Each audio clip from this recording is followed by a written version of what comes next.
little story I like to call Uncle Bobby the Snake Handler. Do you know how weird you have to be to make a Southern Baptist think that you're too weird about Jesus?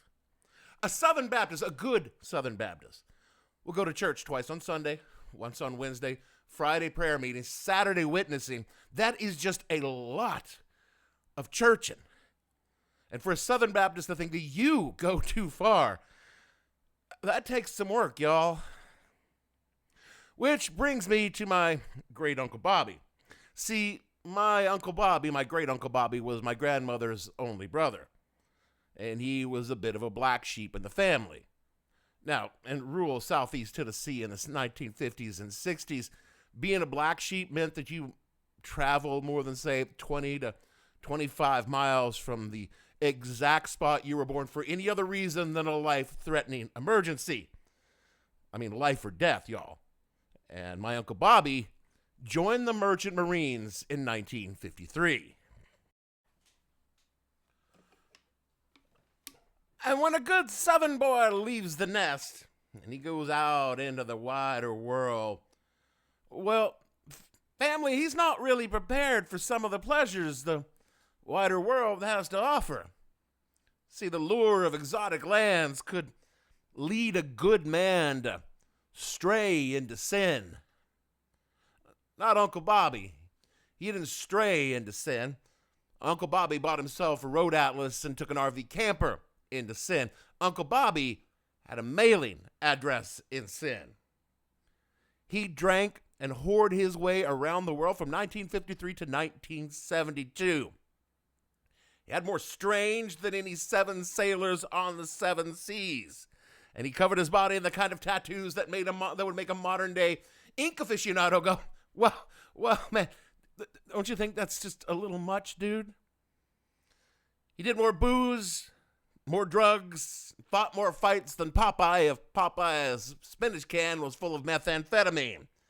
He broke 2 legs in Brisbane, lost a pinky in Hamburg, got stabbed in Singapore, and shot in Cincinnati. And it was in Cincinnati that Uncle Bobby got religion and brain damage, and both in a big way. Because you see, something happened to Uncle Bobby during the surgery and his heart stopped for like 6 minutes. He was legally dead for 6 minutes. And when the doctors got Uncle Bobby back, Uncle Bobby was a changed man. He had had himself what he liked to call an epiphany. He'd seen the light and he was walking right with Jesus. And when a man has sinned, as much as Uncle Bobby had sinned, regular Jesus just wasn't going to do. Uncle Bobby decided that he needed extra strength Jesus to wash away his sins. So he started working his way through the congregations of Southeast Tennessee about the same way that he worked his way through the ports of the world. So he was traveling from congregation to congregation looking for that old-time religion that was just right for him. Now, Bobby was born a Southern Baptist, and that's usually what you stay, but Bobby found that the Southern Baptists were just a little bland for his taste these days, not to mention a bit judgmental of Bobby's past. So he tried the Seventh-day Adventist for a minute, but he felt like Sabbath ought to be on a Sunday. He was a Methodist for a minute, but they couldn't handle him, and the Presbyterians took one look at Bobby with his missing pinky and all his tattoos, and they wouldn't even let him in the doors of the church. Now, the Pentecostals had the fire that Bobby was looking for. But their holy rolls just didn't roll as much as Bobby wanted them to roll. And that is when Bobby found the snake handlers. Now, the snake handlers are Pentecostals first, which meant that they had the whole shakes and shouts, rolling in the aisles and speaking in tongues that's known only to the Lord. But what the snake handlers had that the Pentecostals didn't were snakes. And I'm not talking about black snakes or corn snakes or garter snakes. I'm talking about snakes, danger noodles, cottonmouths, copperheads, rattlesnakes. Oh my. Around 1910 in Cleveland, Tennessee, town about 25 miles from the house where Bobby was born. There's this old boy by the name of George Went Hensley. And one day, George went out to his woodshed, and he found himself a big old copperhead. He brought that copperhead out, and he showed it to the Lord. The Lord thought it was good. Old George managed to start himself a movement where folks would put themselves in the hands of Jesus while they lifted up a serpent while singing the praises of Jesus. They waved them snakes in the air like they just don't care, sometimes 5, 6, 7 scaly, pissed-off predators at the time. Because the idea, according to the snake handlers, is that they, like St. Paul, would suffer no harm from the venom of the serpent. The problem was, of course, no one told the snakes this, and so snake handling was not a safe activity. Uncle Bobby took the snake handling the same way that he took to sin. That's to say, joyously and with a frightening degree of commitment. A little church that he was in that kind of had this traveling tent revival on the circuit, traversing the southern Appalachia from Georgia to Kentucky and back. And they'd load up a half dozen or so beat-up old station wagons with boxes of snakes and go out to evangelize amongst the heathens. And Uncle Bobby, with his colorful tattoos, scars, and 1,000-yard stares, he was the star of the Rolling Reptile Revival, which was the actual name of their road show. And it caused quite a stir in those pre-internet years in the small towns. They were on TV in Atlanta and Nashville, and were in the newspapers a couple of times. And, well, that was a bit of a problem for my family. Because, you see, it was bad enough for the family that Uncle Bobby had taken up with the Holy Rollers in the first place, because a good Southern Baptist kind of looked askance at the Pentecostals. They thought them were strange, extreme, and maybe even a little bit dangerous, which is weird because I've been to a lot of Southern Baptist churches that were just this far from rolling in the aisles and speaking in tongues. Now, you see, what was really, really unacceptable was Uncle Bobby being on television with them holy roller, snake handling Pentecostals, associating the good Hicks name with them, and more specifically with him. Now, if Bobby didn't look like Bobby looked, which was like a Hell's Angel with a lot of naked lady tattoos and wearing enough snakeskin to make a used car salesman blush, it might not have been such a problem. But he looked exactly like him, and that was the image that people were starting to associate with the good side of the Hicks family. And everything just sort of came to a head when my Uncle Bobby showed up at my granny's house in his beat-up old station wagon with a basket full of snakes that he'd been up in the mountains gathering that day, because the Rolling Reptile Revival tended to go through a lot of snakes. And us fucking kids loved Uncle Bobby because Uncle Bobby was crazy.